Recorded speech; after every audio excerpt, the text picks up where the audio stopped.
Okay. We're live? We're live. Well, I hope we're alive. I wouldn't want to be dead. Yeah, So live is definitely better than... No, alive is look, I'm very pro-alive. I didn't, by the way, tag myself in here.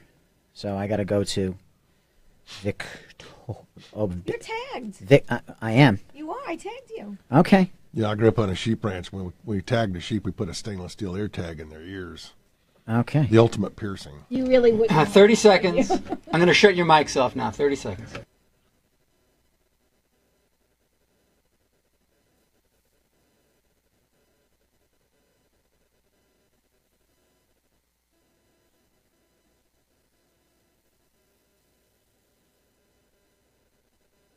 Ten seconds.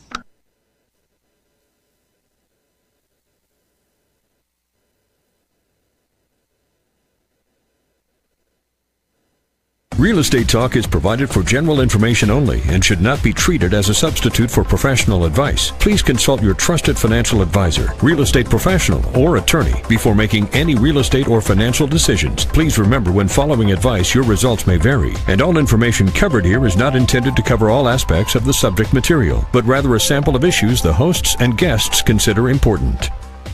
And now, Real Estate Talk with your host, Victoria Rivadeneira. Each week, Victoria gathers some of the best minds in the business to provide both professionals and non-professionals with the inside tips and tools to make smarter deals. Whether you're a buyer or seller, Real Estate Talk will give you the competitive advantage you need.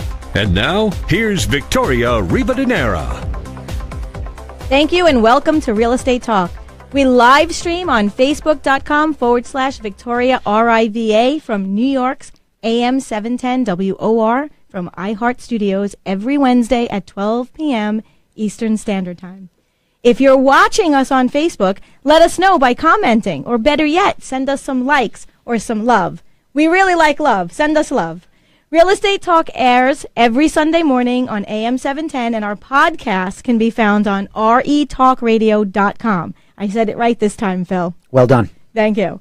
I'm Victoria Rivadeneira, and I'm here with Phil Ferranda, who is my co-host, and we are also here with our attorney co-host, Lior Aldad. Hello How are you there. guys today? All right, fabulous. Good. I'm glad to hear that. Thank you. So, here's the question, Phil. Does the real estate market drive the economy, or does the economy drive the market? I'm very glad you asked that question, and you enunciated it perfectly. I think I should ask our guest that, because he knows the answer. Well, we have an amazing guest today. We do. And I'm going to introduce our guest right now. Okay. Well, what are we talking about today? We're going to be talking to an economist. We're going to be talking about a chief economist. A chief economist, a big deal economist, yes. All right? Ted C. Jones, chief economist at Stewart Title Guarantee Company, also a senior vice president, has been got his Ph.D. and master's from Texas A&M, where he was the chief economist for the world's largest publicly funded real estate research group. I should say that if his LinkedIn page had a soundtrack, it would be Beethoven. We don't have that. We have something else. But you know what? What? What I heard? He brought his own music. BYOM. All right. Taking care of business. Taking care You know we have a good guest when they bring their own music. When you bring in Bachman Turner Overdrive, it gets serious. It does. So, This Dr. is Ted, I'm not done yet. I am not done. I have a question. An accomplished speaker. He gives more than 150 presentations a year. He is a past member of the National Association of Realtors, the Texas and the Houston Association of Realtors. He's a big deal. He's a smart, funny guy. And in the pre-discussion of the show, I thought we were going to get along just fine, and I'm seldom wrong. So welcome, Doctor. Honored to be here. Thank you all very much. Yes, thank you very much. So, the question that I just gave to Phil, which he did not answer because you're in the room. Does the real estate market drive the economy, or does the economy drive the real estate market? It's all about jobs. The real estate economy is driven by the job market. Okay. Housing, whether it's rental or ownership, even commercial real estate, is a function of supply and demand. You only have demand if you have a job. Now, I've always said this. There's three kinds of people that purchase homes that don't have jobs. They have blue hair, gray hair, or no hair. They're retirees that live in Florida and those places like that. Other than that, for most of us, we need a job. to either rent or own a house. And as a result, it's all about jobs. Jobs are everything, period.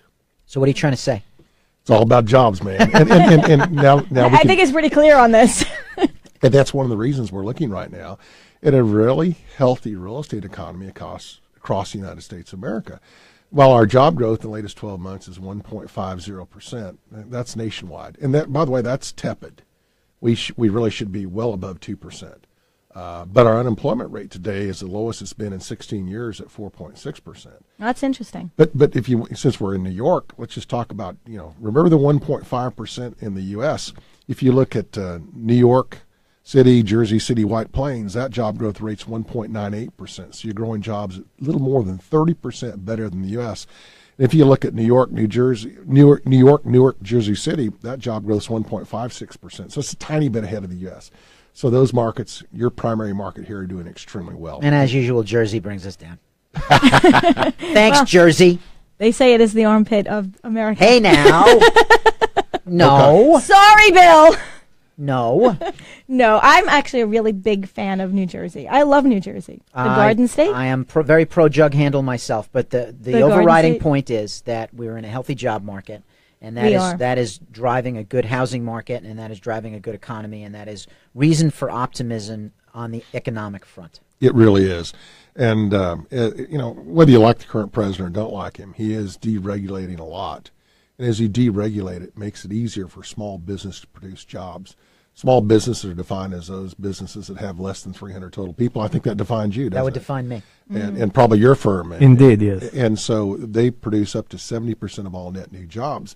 And a large amount of restrictions in the last 10 years have been an onerous amount of regulations that have come over these individuals. And anything you can do to deregulate that makes it easier for a small business to operate, they'll create more jobs. And that's the optimism that we have today in the U.S. economy. That's why the stock market went up after Trump was elected, because they thought you don't have to do anything but deregulate, which he's taking care of. And again, that's going to help small business. And my premise is it's all about jobs, and that's very, very important. But it makes a lot of sense, if I may, because if somebody has the income coming in, right, and then somebody's making those bonuses, and somebody's able to put money aside for savings, then obviously they can buy a better home and try and relocate to that more convenient area, wherever it may be, or they're able to afford their current real estate property. So it's all about jobs, period. Better income means a better crib. Exactly. There you go. As we say in the real estate parlance. Love it. I love that. That's great. So we talked about some of the states that are doing well with job growth. Let's touch on some of the cities across the U.S. I want to take you to Fort Collins, Colorado. Okay. And Fort Collins is kind of one of these new tech centers across the United States. We always think of tech as San Jose, California, Silicon Valley. Now all of a sudden you're looking at Salt Lake City and Orem, Provo, Utah. You're looking at Austin, Texas. We're looking at Fort Collins, Colorado. Fort Collins job growth in the latest 12 months is 6.76%. Remember, wow. That's incredible. That's more than 4 times the U.S. You throw in Elkhart, Goshen, Indiana, they're 5.76%. Lake Charles, Louisiana, a little over 5%. Now, are they all being driven by tech? Some of those are driven by tech. Louisiana, for example, is being driven, believe it or not, by casinos and petrochemical industry. One of the things we all think about housing. We never think that energy is one of our next largest costs. Truly. And what we have today, it's taking place nationwide, is we have incredibly affordable energy today. And as a result, not only do we have cheap energy, we have cheap inputs for things like the plastics industry and what have you, whether it's refineries or anything else like that. So you look at Louisiana, they're actually booming because this explosive growth in the petrochemical industry, new plastic plants, things like that. Again, it's all about jobs, and those people buy and rent houses. And hence, what you were talking about, it's all about jobs. You make more money, you can buy a better crib. I love it. Exactly. You can use that. We can use it. We only have to give him credit the first time you use it. After that, it's yours. Right. So we're still wringing out the last bits of the ghost economy, right? The shadow inventory. We're in a recovery for sure. It is, in my opinion, an uneven recovery because I see red-hot areas like the areas you alluded to. The closer, for example, locally, we get to New York City, the hotter the market is. So the southern suburbs, the outer boroughs, very hot. but when you get to the exurbs, it's still kind of cold. It's still pretty rough out there. The recovery domino, as I'd like to call it, hasn't fallen yet up there. No. I think it's a supply and demand thing. You could speak better than that to supply and demand because you're the economist. Is that why? Is it because we need to build more houses in the hot areas and that sort of thing? So yeah, we ideally we'd love to build houses in the hot areas, but what we have, for example, in New York City is, first of all, let's say we wanted to build a new apartment tower or a new co-op tower. Odds are, if we want to start that today, it's going to be 12 years before we rent our first apartment. True. So that lag changes. I live in Houston, Texas. It's the largest city in the United States of America that has no planning or zoning. If I want to build that condo tower, I'll probably have that approval in 2 weeks and start construction, not 12 years. And we'll get it done in 2 years. So we have these lags built into it. And the more regulation and control you have, the probably more out of kilter your housing market is. Because if you can't address the new demand, can't deliver inventory to that, then you're going to see prices do what they're doing. And we talked earlier today, just kind of informally beforehand, let's look at the markets that are just hotter than hot today. Denver, Colorado. We're literally seeing the median price home in Denver, Colorado approaching $500,000. Wow. Hot market, very strong job growth, very difficult to build, planning, zoning, permitting issues, very expensive land costs. And as a result, we're just falling further and further behind. And people have jobs there because of the big job growth. And as a result, they can afford to either rent or own. A lot of them are preferring to own, and they're driving those prices up on a limited inventory of homes. It's all about the interaction of supply and demand. Is that the same problem they're having in California because there's just the regulation is preventing them from building additional housing stock? Not only is it that same problem. A couple of years ago, I was at a site in Los Angeles. It was the old Howard Hughes air plant site. And what it was is a big runway. And down each side were these warehouses where we built aircraft, and they'd fly them out of there. Well, that shut down back in the 1950s and 60s. And the developer wanted to redevelop this. Think about this. It's not that far from Malibu Beach. Mm-hmm. Great location. Big tract of land that never becomes available. It took them 22 years to get the planning, zoning, and entitlements approved. So that land sat there tied up under government regulations for 22 years.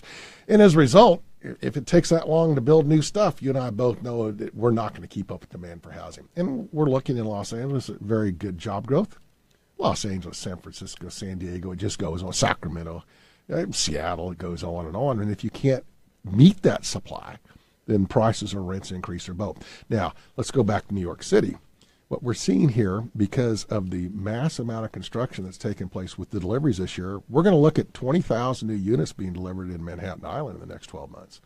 As a result, we aren't seeing rents on those apartments go up. So the consumer has a benefit at this point in time. That's what I'm hearing. I'm hearing that investors who used to come to New York to park their money and get the return on investment with the rental market are currently very leery in putting their money in New York because of the prospective huge expected inventory, and maybe it's going to drive the rental market down.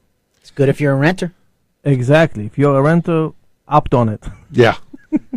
You need to talk to a really good real estate agent to see what your options are on renting. If you currently rent, you may find a better alternative elsewhere, particularly in some of these brand new, getting ready to come online buildings. Now, y'all are in New York City. I live in Houston, Texas.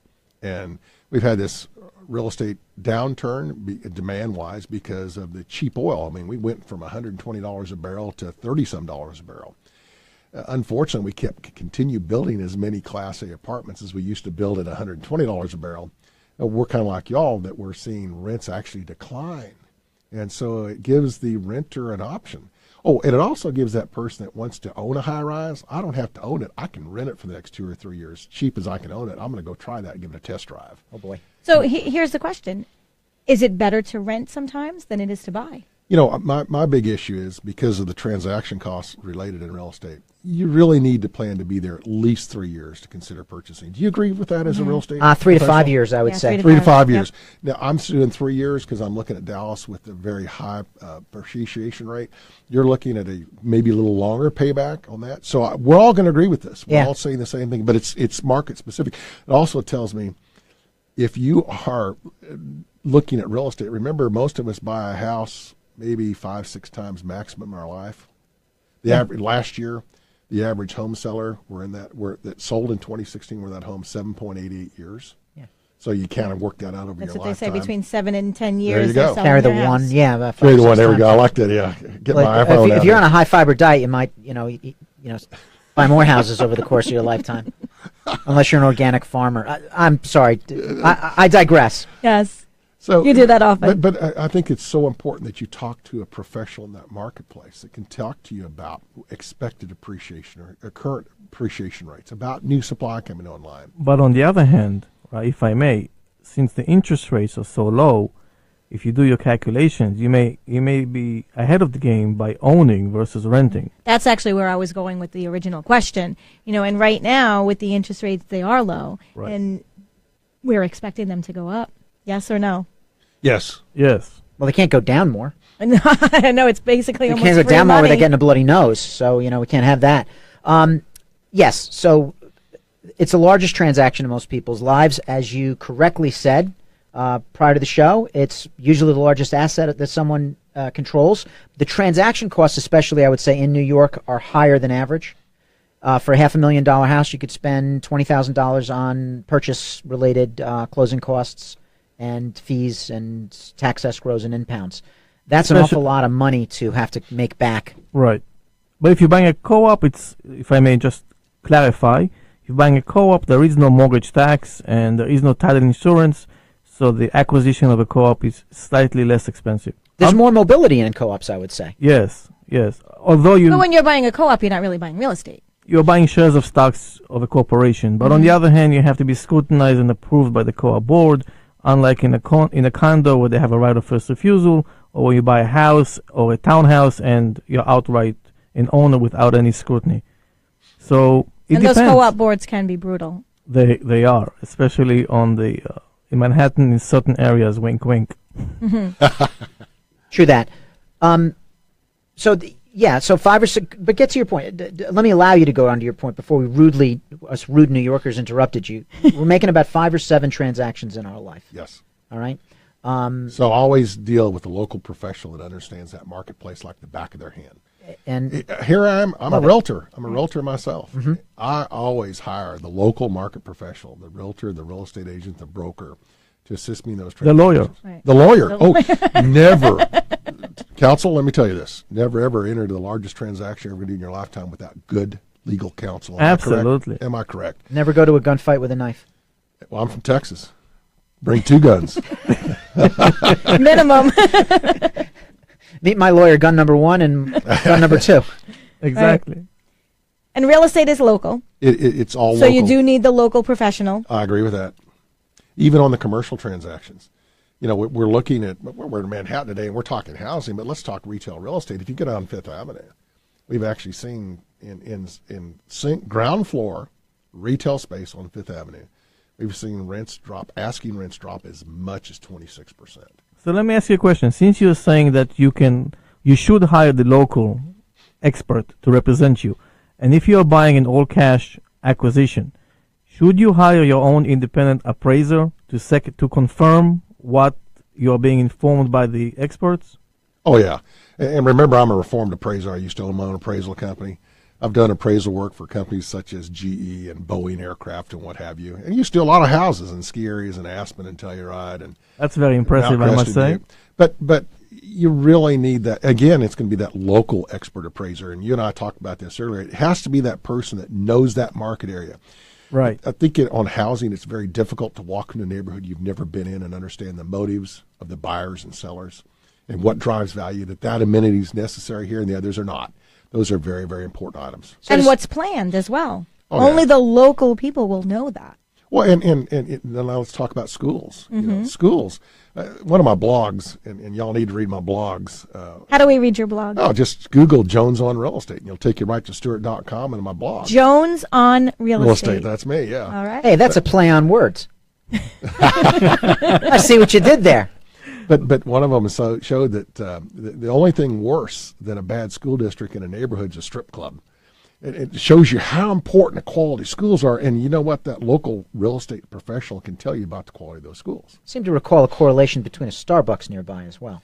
Well, I don't drink coffee. I never drink. But that's iced because tea. they do the demographic research. Yeah, they do that. Yeah, they're actually going where the market is. Right. It's not the Starbucks that causes the value. Exactly. Yeah, well, right. that's not what a lot of people believe, but we understand Cause and that. effect. Cause and Yes. effect. 100%. So when we come back, we're going to switch gears a little bit, and we're going to ask Dr. Ted C. Jones, who's here in the house with us, about millennials. And he said, are you ready for this, Leo? He said Yes. that he has some interesting facts about millennials in this market right now. I'm Victoria Rivadeneira. I'm here with Lior Aldad, and I'm also here with Phil Ferranda, and you're listening to Real Estate Talk from New York's WOR from iHeart Studios. Hi, this is Tom Marinero, the president of Residential Home Funding, a top East Coast mortgage company. Now is the time to buy a home before interest rates go up. Lock in with a low rate today, or turn your current home into an asset by cashing in on its equity. Why rent when you can own? Why not get cash out of your home now? So call me right now at 1-800-636-LEND. And as a bonus, if you call me right now, I will waive all of my lender fees. That's right, zero lender fees, saving you thousands of dollars. This offer is for purchasing or refinancing a home. Call me and learn more at 1-800-636-LEND. Residential Funding is part of the New York and New Jersey Departments of Banking and Insurance. Our NMLS number is 36152. The number once again is 1-800-636-LEND. That's 1-800-636-LEND. Do you know what to look for when choosing a title company? It's important to find a provider with years of experience, solid financial backing, and proven expertise on all types of transactions. With Stewart Title Company, you get that. We've been protecting real estate titles since 1893. That long history, along with our sound financial picture, is your assurance of our knowledge and title expertise. Our underwriters are known as being industry leaders. They're responsive, like a good partner should be. And with Stewart Title offices being located worldwide, we can provide title and closing expertise anywhere you need it. Why not let Stewart Title help you close more transactions? Visit Stewart.com to learn more. Every loan has a story, a family, and a dream that fuels it. My name is Jacqueline Sendra, mortgage loan originator number 39117, specializing in first-time homebuyer financing and an array of mortgage products. We recognize the importance of competitive rates and a custom-tailored mortgage loan to suit your needs. United Northern Mortgage Bankers Ltd. celebrates over 37 years of mortgage banking success. Allow us to help you achieve your dream of home ownership by reaching out to me today at 631-478-2706. Again, 631-478-2706. United Northern Mortgage Lenders Ltd. NMLS number 7230 is an equal housing lender and a licensed mortgage banker located at 3601 Hempstead Turnpike, Suite 300, Levittown, New York 11756, New York State Department of Financial Services.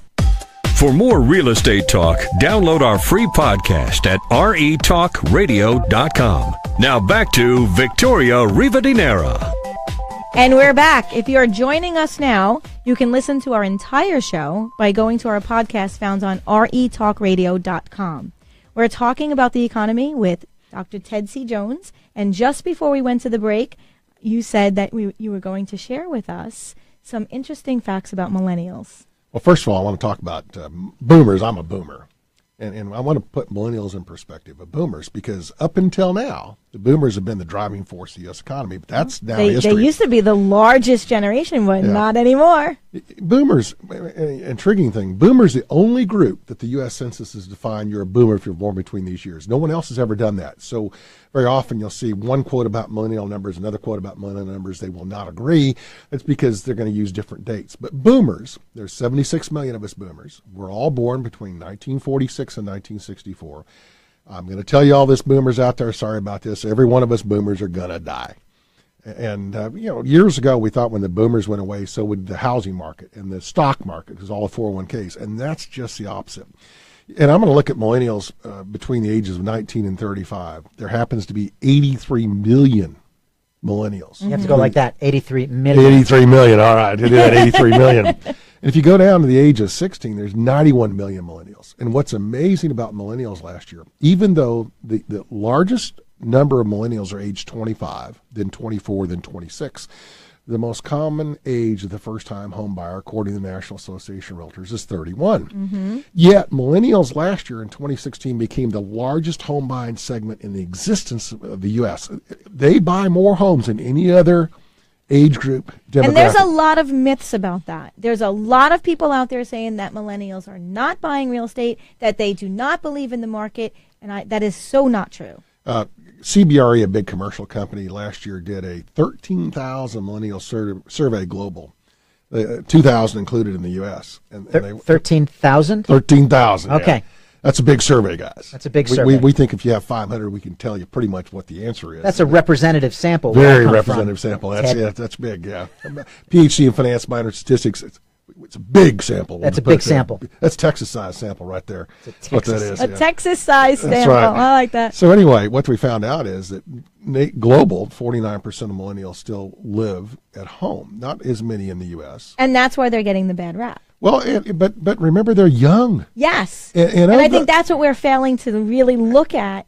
And of those that don't live at home, 64% rent. And of those 64% rent, 63% want to be homeowners. Mm-hmm. Oh, and by the way, that's the national homeownership rate today of us boomers and what have you. So I'm just trying to tell you, millennials are no different. Now, they may want to rent or own a different type property.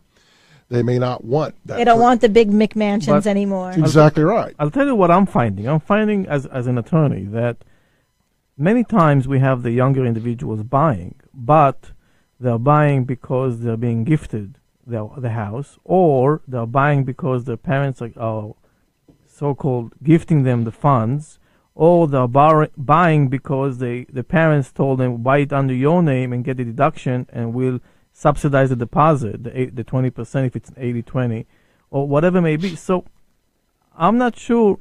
And then some of them obviously make it on their own and bring their own funds. That's always happened, though. I mean, gifting came with the baby boom. I mean, gifting, seller concessions, that came when baby boomers were young. The older generation always takes care of the younger generation. Right. So my question is it a skewed statistics where you're saying they own a large amount of property, but do they own because of, or do they own because of? We don't care. We don't care because of what they own. We care that they own. As long as I get my commission check, I don't care where the money came from. You're a realtor, you're an attorney, I'm a Did I say that out loud? Tell us what you really feel, I said that out loud. You're a realtor, attorney, title guys, and lady here, Victoria. We want the transaction to ding our cash registers. And as a homeowner, remember, the home is typically the largest single share of wealth in a typical household. So it's very important. Now, one of my tweets, how many of y'all tweet? We tweet. We tweet. Good, cool. We tweet, yeah. Y'all out there. I have tweeted. Tweeted, man. Okay. So you can follow me on my Twitter account, DRTCJ, Dr. Ted C. Jones, DRTCJ. And one of my tweets from yesterday noted that among millennials, 63% are getting a conventional loan, which says to me that's kind of like 20% down payment. Only 32% are getting FHAs, which are as low as 3% down. So we're seeing more and more millennials actually taking the big conventional fixed rate loan. Right. And coming in with that 20% Yeah, down. we're coming with that 20% down or other things that get them there. Mm-hmm. And so that says they're real serious. Now, millennials, on the other hand, remember, they're still different than you and I. First of all, they're very young. Mm-hmm. But what are you trying to say there, Ted? Well, Thanks. I'm actually excited about millennials because they're going to be the largest economic driving force the world has ever seen. And you need to understand agreed. that. And a lot of people are down on millennials. I'm just the opposite. I'm excited about millennials. Yes. I feel the same way. I do too. And I really do think they get a bad rap. But then again, once, exactly what we said before, the older generation is always taking care of the younger generation, right. But the older generation is also always very annoyed with the younger generation. Let's say innovative. Okay. Change is bad for any of us that are old, and we're going that. But there was a survey done June last year. It was done by Open Market. They're an online document company. They surveyed 500 millennials. Now, most of us have a smartphone, right? Yes. And you and I call this our phone. A lot of millennials call it their device because they see it as a lot more than just the phone. In fact, for a lot of them, it's their computer, too, if you think about it. They have the big phones, which are the big functions. Yes. Some of us have I'm in cases agreement too, of Ted. that. Some of us have cases. Yeah. Some of us aren't as errant and dropping their phones as others might be. Oh, too. I'm a dude. I'm a dude totally too. guilty. I hate to say this. I've never dropped my iPhone here, but that said, But I like where you're going with this. I know what you're so going anyway, to say. this open market, they surveyed 500 millennials, and they said, "Would you mind if we removed the phone function from your device?"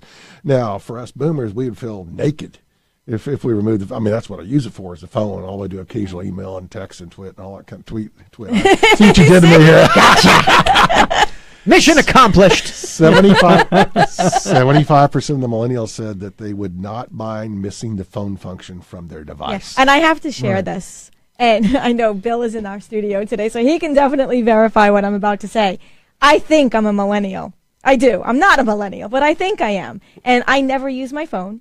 And if you leave me a voicemail, I will never listen to it. Oh, that's the rest of the survey. Yes. 19% of the millennials in this survey said they never, ever check their voicemail. So if you're an attorney or a realtor or anyone involved, a lender in the lending process, on a closing process, never, ever leave a millennial a voicemail about their closing, because 1 out of 5 odds they will not be able to close on that because they didn't get the message. That's right. Some people, what I heard they do is they intentionally keep their voice box full. That would be me. And they say, please email or text me. Do not leave. You can't. I give very specific instructions. If you call my phone and you get my voicemail, it will tell you, please text me. Correct. And then it will say, voicemail is full. Exactly. And you know the text that I get? Your voicemail is full. Empty your voicemail.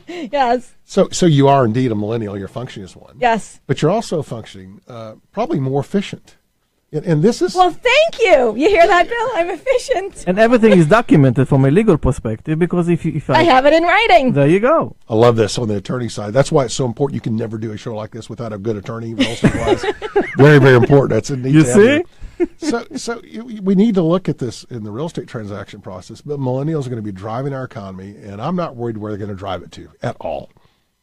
Me either. It's going forward. I mean, they are they're the thing, and that's why everybody's talking about them. And the city and the state are happy too, because we have more transactions, so there's more taxes, more city transfer tax, state transfer tax, mortgage tax. So the economy overall is developing and growing. And remember this too, that, I mean, we were talking New York here. I live in Texas. There is no transfer tax. There is no mortgage tax. There is no transaction tax. Oh, that must be nice, huh? Yeah. I want to be there. You have pretty good roads too. We may all follow you home we today. do have good roads, but we have a lot of toll roads being built. They're going to get us one way or the other. Pay for it one way or the other. Now that said, remember that I just said we don't have those taxes. We don't have a state income tax for corporations or individuals. But my property tax is about 3% of my value per year, and I'm willing to bet your property taxes are a little bit less than that, or quite a bit less than that. So one way or the other, there's no such thing as a free lunch. You're going to get dinged one way or the other. Okay, so I want to ask about a pet peeve that I have, all right, because we have an appraiser Another one? We have an appraiser in the house, and that is this. So one of the things millennials love is technology and automation and everything like that. Lenders seem to love that also.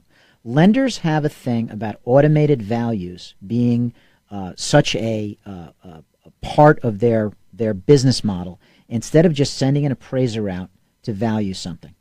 Why is that? Why is it Zillow, CoreLogic, institutions? Why do they want an algorithm to value property instead of a real professional? Because it does it consistently, even though it may be very inaccurate. So, for example, let's talk about where most of this data comes from. Go to your local tax assessor. Your tax assessor knows when it was built, number of square feet, what the general amenities were when it was built. But that may not have been updated. You may be looking at a house in Long Island, for example. Yeah. They may have just done a $120,000 gourmet kitchen remodel. That will not be reflected in that automated valuation model, AVM. I'm an appraiser by trade. Remember, a PhD in finance, minor statistics, so I actually build AVMs. I actually want a local real estate appraiser that walks through that house. Absolutely. That understands that market. They need to understand that a pool adds or doesn't add this amount of value. They need to understand that the penthouse is X more valuable than the third floor. And that is all local in nature. Inner beauty. Without question. So I literally want the actual local appraiser to walk there. You cannot underemphasize local experienced appraiser. I've always said this, that a real estate agent or broker knows more about values than most people, because they've been in every one of those homes. They knew what amenities were there.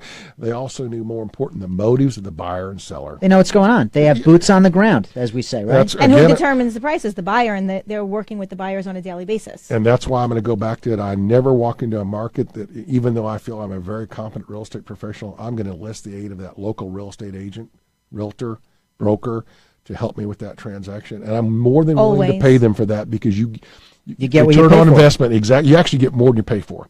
My attorney over here will tell you about the bad deals that people, Absolutely, uninformed. And again, always have the attorney on the side of this thing too, because you've got to have that legal counsel on this. So I'm all in favor of that. Now let's go back to the assessor. One of the questions I had just last week. My house is assessed at, and this is Texas. My house is assessed at $250,000. I thought it was worth more than that. It probably is worth more than that. Remember, the only people that claim that actually go after their assessed values are those that are overassessed. If you're paying too much, then you say it's not worth that, and you prove it based on current market sales. Especially in the commercial sector, too. In the commercial sector, we have attorneys who specialize in reducing assessed values / reducing your taxes, and they work on commission, and it's called the certiorari proceedings. I actually teach every year for the Institute of Professionals in Taxation. We teach the intermediate property tax course. It's being held in Denver right now. IPT is the name of the group that does this. And we actually teach corporations, professional real estate staffs how to accurately defend and appeal their real estate appraisals on the assessment side. But now let's go back to this. A lot of times on assessors, they've never been in that property, ever. Ever. You can't go into every property. And so not only that, let's defend our assessors. They're dealing a bare bones staff. Well, how many millions of properties in New York City alone does a staff of a couple of hundred have to assess every year? So what you do is you look at general trends, you run it through the AVM model, and you get that. So you get consistency above all else, even if it's consistently incorrect. But you get consistency, and as long as no one's assessed over the market value, odds are, or same house assessed not more than their neighbors, that's a principal equalization, then you're not going to be quiet. But don't ever look at assessed values or AVMs, automated value models, as the ultimate definitive answer of what the property is worth. The real answer that is, right there is it. Yeah. The real answer is? Real answer is whatever willing buyer and seller would sell that property and buy it for, based on current market conditions. And I think the market value, whatever that means, is the true value of the property. It is, and we actually define that as the highest price in terms of money that a willing buyer or seller would there you transact go. the property with normal consideration for mortgages and all that kind of stuff. I want to make a poster of that and frame it. Yeah.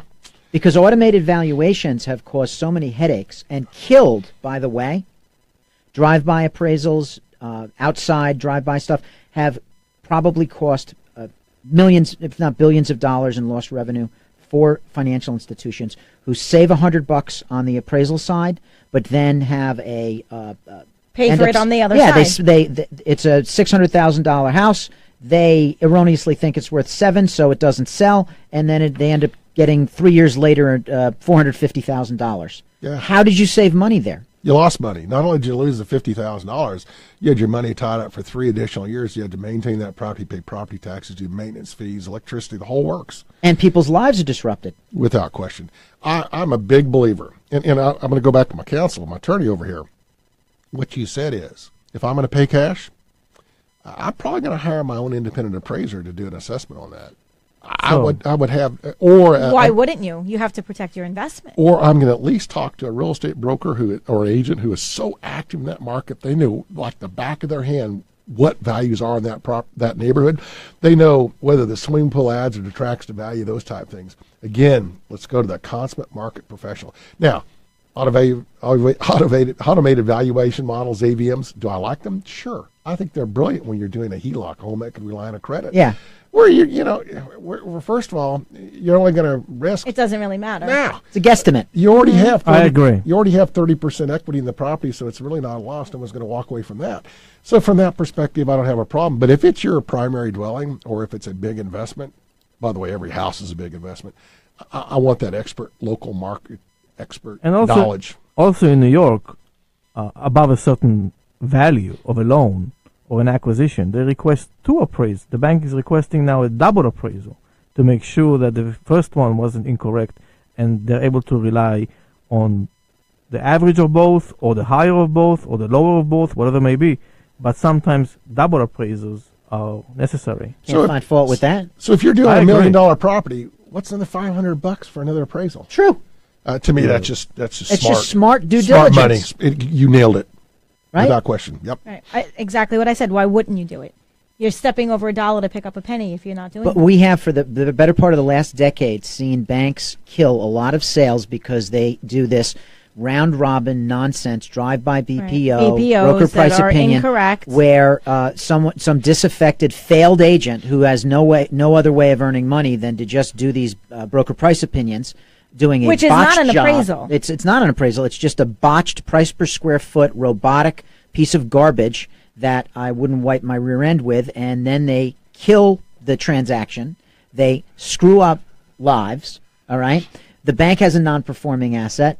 The sale gets killed. Nobody wins, but they got their $50. And yes, I said that. You get all right.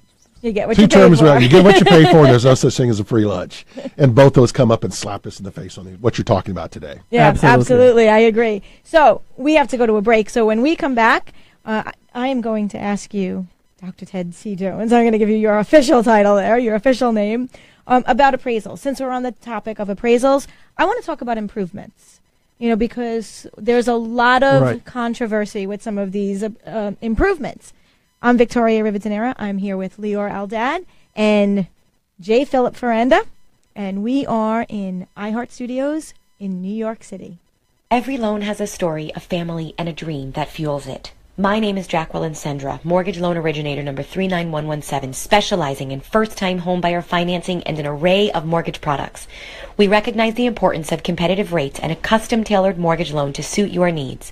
United Northern Mortgage Bankers Ltd. celebrates over 37 years of mortgage banking success.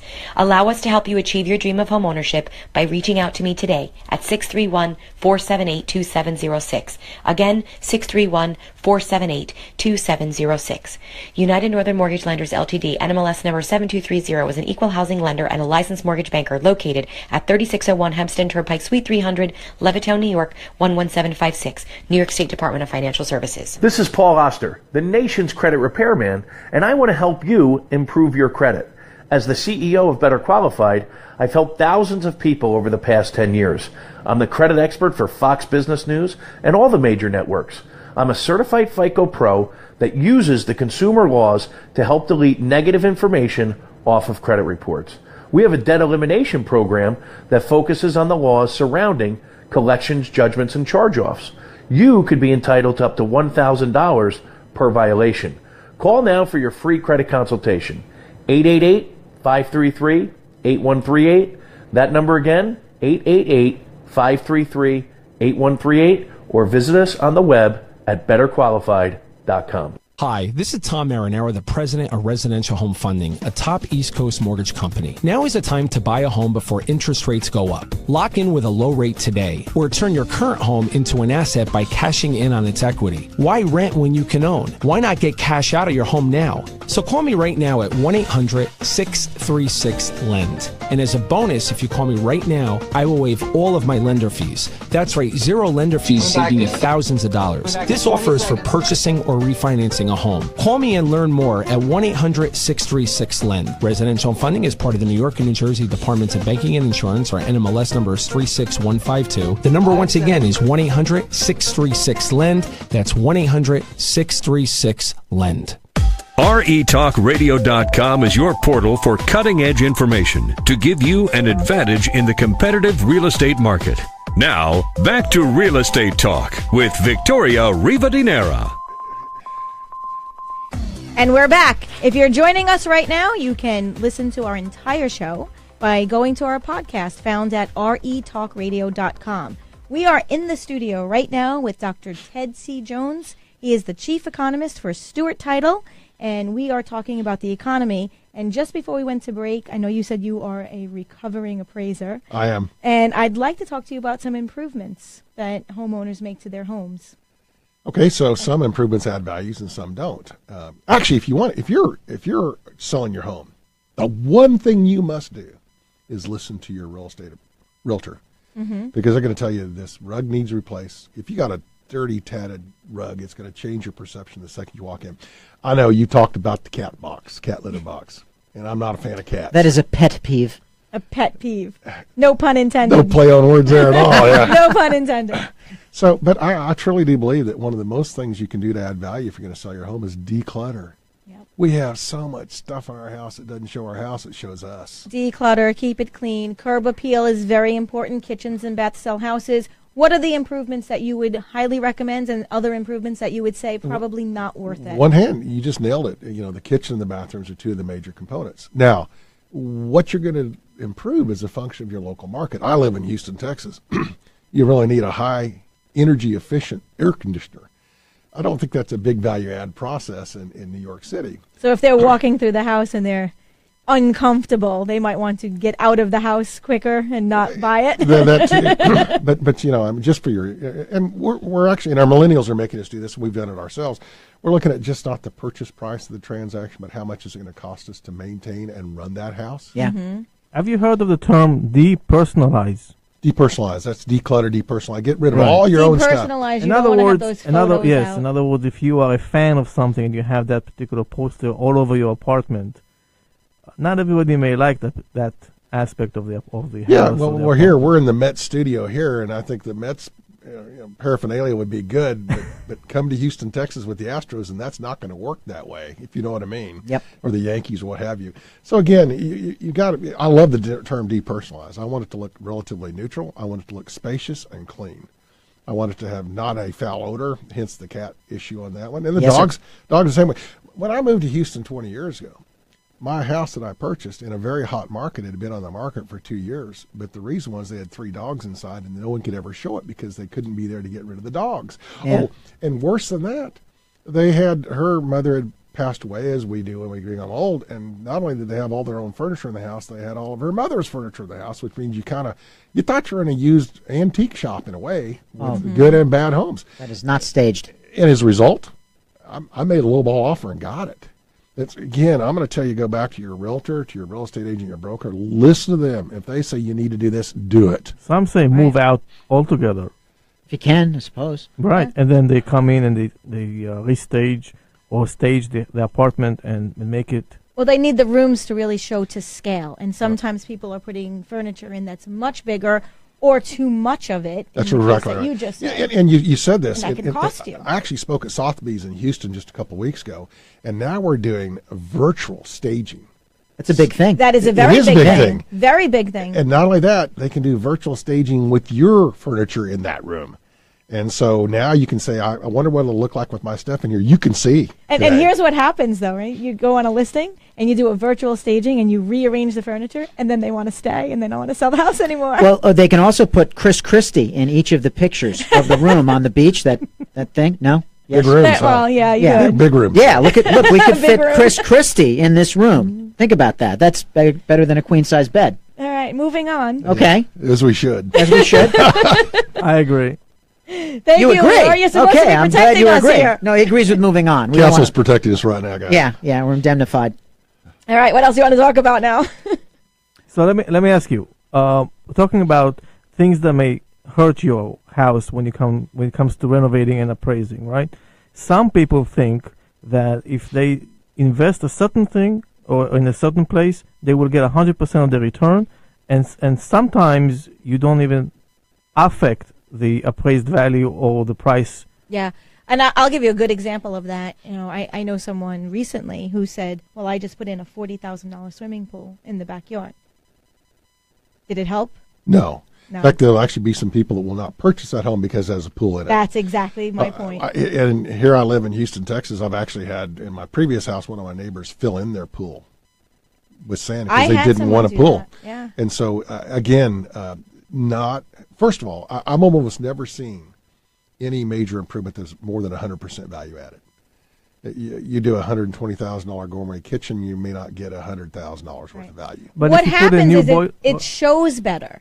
So they will tend to gravitate toward your home if it's priced right, because you have that $120,000 kitchen, but they're not going to pay for it more because it has to be priced consistent to what the market is dictating. Some things are expensive, and the seller just has to understand they're not going to get their money back out of it. A good example of that would also be like we just put on a new roof.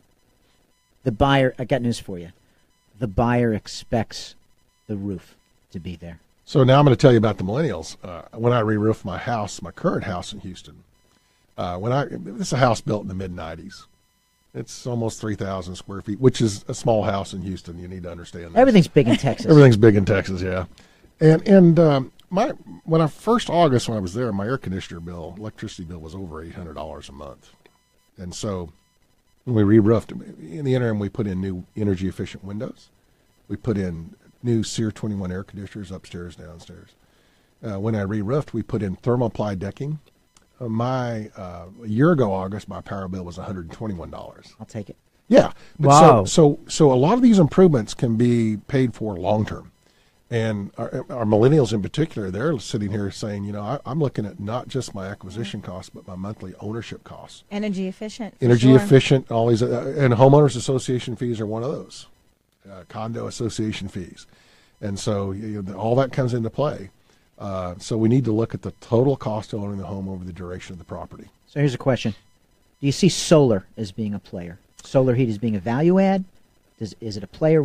How do you think it is affecting the market? We can actually show you some homes in California that solar was a detraction. A detraction? Detraction. There was a study that was done. All right, let's talk about wind and solar.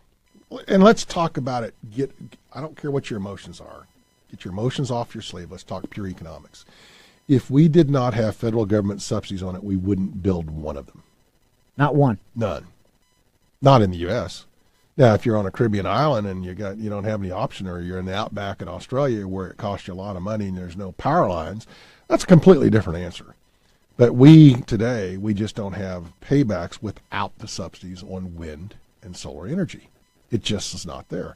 One of the studies, and I actually tweeted about it, and someone got on me, these roofs, when they put on the solar panels, one of the installations they did in California, they found out that up to 40% of the roofs leaked afterwards. That's not good. No, it's not good. And worse than that, they were putting solar on older roofs. It's going to cost you $25,000 to $50,000 to have the solar panels removed, to put the new roof on, to put the solar panels back. What ethical solar guy would say to someone that roof is okay to put solar panels on? Why wouldn't you just say, okay, we can't put solar panels on that. Get a new roof and then we'll talk. Maybe they do say that, and the homeowner says, I want you to do it anyway. You and I both know that the good ones, the good solar installation units, are going to say, you know what, that roof's going to be gone in 10 years and it's going to cost us $30,000. Well, you know what, I'm selling my house next year anyway, so I just want to put it on. And so I think it's a selling point. So one of the other functions, do get that. one of the other functions we've seen on this same solar stuff is a lot of people are not owning the solar they put on it. There are companies that will own the solar on your house. Right. But people But is it leased? It is leased. But the people buying the house don't want that on there because they don't want that. Oh. So, and there are other people that will pay a premium for that. But I don't know if that's indicative of the market. And that's where your local expert will know. Again, I'm going to go back to that local realtor, that local appraiser that says, if you don't have this, it's not going to sell. Well, it seems to be adding traction. I mean, locally, and that's why it intrigues me. It seems to be, I dismissed it 10 years ago. If I got approached by somebody about solar, I would have interpreted it as somebody trying to sell me snake oil. All right. But now it seems to be getting quite a bit of traction. You're seeing almost critical mass of the numbers of suburban homes around here getting solar panels. And the pitch is that, your bill is next to nothing. The Con Ed will actually buy from you. So you get a credit sometimes, which is astonishing. But it's hard for me to get my mind around how it's not feasible long term, I suppose. That's the thing. How long does the government have to subsidize this before it just gets a mind of its own? Well, any technology, you look at the first, and I'll go to all electric cars. Because Wall Street Journal a couple of weeks ago had a great article on how much it costs for batteries in electric cars. And this is pretty indicative of what we're talking about at houses. Literally, 2010, a kilowatt hour of battery storage for an electric car was $1,000. Today, it's down around $300, $270, $273 actually. That still means that the batteries for a typical Tesla, for example, are going to cost at least $20,000. And by the way, at $273 a kilowatt hour, it breaks even with oil at $300 a barrel. We're currently at $48 a barrel. Elon Musk thinks he can get those batteries down to $100. That breaks even with oil at $90. Well, that's oil's half that price today. Even if you were to achieve those changes, economically speaking, it doesn't make sense to do that. Now, it's neat that our electric utilities are purchasing the surplus, whether it's wind or solar. But at the same time, that means they're going to have to reinvest extra. We got a solar eclipse coming up. Can't wait. Yeah, When that 21st, when that solar eclipse comes up, we're going to see every solar cell go off the grid at that point in time. Really? An hour and a half. Okay, yeah, because Because there's no sun. And so now the electric utilities are scrambling, thinking, how do we take that massive downturn? Because the Western U.S. has a lot more solar than y'all have. Unique weather here. I live in. We're a little weird. Yeah. Okay. We talk funny too. Y'all sure do. That's exactly right. Yeah. But that said, and they're going to have to deal with this. How do you replace that massive amount of energy that's going to go offline for that hour and a half? So as a result, other electric utilities have to invest more in backup turbine generators that spin up instantly to deliver that energy. You don't spin up a nuclear power plant. You don't spin up a big oil-fired plant. You don't spin up a big natural gas-fired plant. You're going to have these little small GE turbines that are going to do that. They cost more to operate, guys. So win, lose, but in the long run, technology is going to change, and we're going to start embracing it. Okay, well, I'm glad to hear that. I'm for anything that's greener, but what cost is really the question. To me, it's all about economics, dollars and cents. Opportunity cost. My SEER 21 air conditioner is my new Windows energy efficient. My thermal ply on my roof going from $800 to $121 in August electric bill. That's massive payback, and that's where I went. Yeah, I dig that. I like the 120 more than the 800. Yeah. We're coming up to the close of our show already. Can you Fine, imagine? Victoria. So before we close this show, is there anything that we didn't cover that you really want our listeners to hear? Well, real estate it's all about economics. Although the real estate economy is anywhere between 14 and 18% of the total U.S. economy. So if you look at it, we're a big player out there. But I want to tell everyone this: in the long run, owning your home for most will be beneficial. Again, you and I are going to agree with this. If you're not going to be there 3 to 5 years, I say 3 years in Texas. Let's go 5 years here because your transaction costs. Rent, don't own. And in New York City, with these we're going to have 20,000 new apartments coming online in the next 12 months. You're going to get some good deals renting. And we're going to get better deals, and our rents haven't gone up. And if anything, we may see a little bit of rent decline. We'll see. So opportunities coming up. But in the long run, for most Americans, your house, whether it's a co-op that you have stock in that you get to live in, that's the same thing to me. Your residence. Where it's a condominium or your house, it's going to be our largest single share and store of wealth. I've heard that because of the federal savings of the $250,000 if you're single, or $500,000 if you're married, if it's your primary residence, then for sure own at least for 2 years. Yeah, if your primary dwelling, you really need to do that. I've actually done this. My previous home sale in Houston, when we sold it for a lot more than we paid for it, it was under $500,000 gain. We took that forward tax-free. Now, there are some other tax laws coming up, proposed changes about interest deductibility. About one of them that we'll mention briefly, that President Trump has proposed doubling the minimum standard deduction. That means if you own up to a $500,000 home, you probably won't itemize. On the other hand, I've never heard of anyone who bought a house just so they could itemize. Just to itemize. I think the house speaks for itself. Yeah. I get to live there. It's mine. I get to change it like it's me. We're going to have to have you come back and touch on all the topics that we didn't touch on today. You are a wealth of information. Thank you very much, Dr. Ted Jones, Chief Economist for Stewart Title. We really appreciate you being here. How does someone follow you? My blog, blog is Jones on Real Estate. Just Google that. Or my Twitter account, DRTCJ. And we're not leaving the studio until 100 people sign up. Awesome. I want to thank my dedicated co-hosts, Lior Eldad and Phil Ferranza, and all of our listeners. Please visit RETalkRadio.com to get information on our hosts, how to reach them, our topics, our podcast, and our blogs. Real Estate Talk airs every Sunday morning on AM 710 WOR. Until next time, I'm Victoria Rivadeneira. Thank you for listening to Real Estate Talk.